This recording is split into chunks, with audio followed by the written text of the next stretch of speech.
અને એને સમજાયું કે ભાઈ આ પોઝિટિવ એટીટ્યુડ વાળા છે ને આનાથી ઘણો બધો ગેરફાયદો થાય. તો કે શું કરું? એને બોલાવ્યા ને બેહાડ્યા ભાઈને કે બેસ. બે ગ્લાસ લીધા, એક ગ્લાસમાં પાણી નાખ્યું, એક ગ્લાસમાં દારૂ નાખ્યો.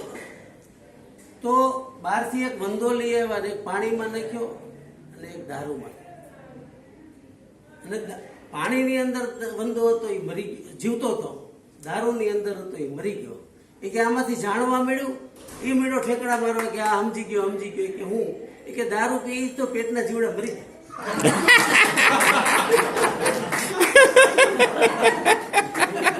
આવા પોઝિટિવ એટીટ્યુડના આપણે સમાજમાં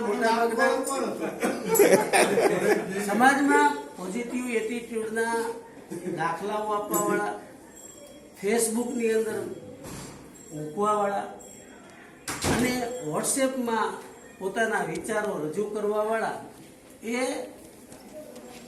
જે કંઈ મૂકે છે એ સિવાયને લાગુ પડતું એ રીતે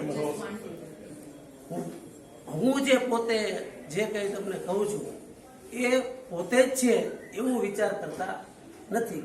એક સામાન્યમાં સામાન્ય જે વિચારો છે એ સમાજને કેવડું મોટું પ્રદાન કરે છે.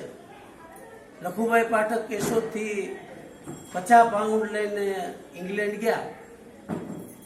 ત્યાં જઈને એમણે જોયું કે પોઝિટિવ એટીટ્યુડ પોતે અપનાવ્યો અને સમાજની અંદર હળવે હળવે સમાજ સુધારક માટેની કામ કર્યું.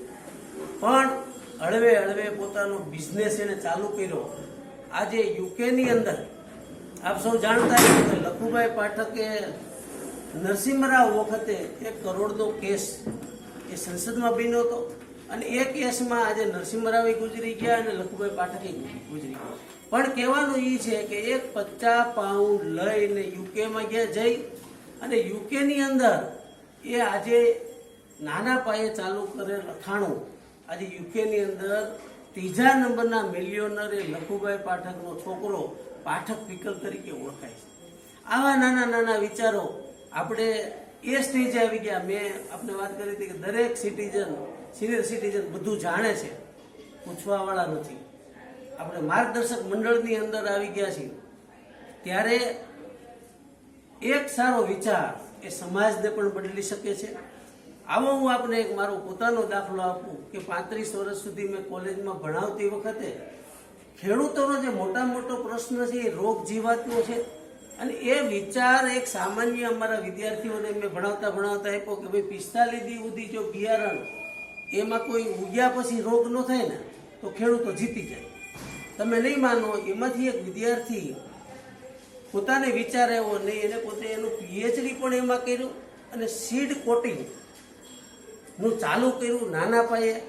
આજે એ છોકરો મનીષ પટેલ કરોડપતિ છે અને ભારતના નહીં બીજા દેશોના પણ જે સીડ છે એનું કોટિંગ માત્ર અને માત્ર એક જ કરે છે.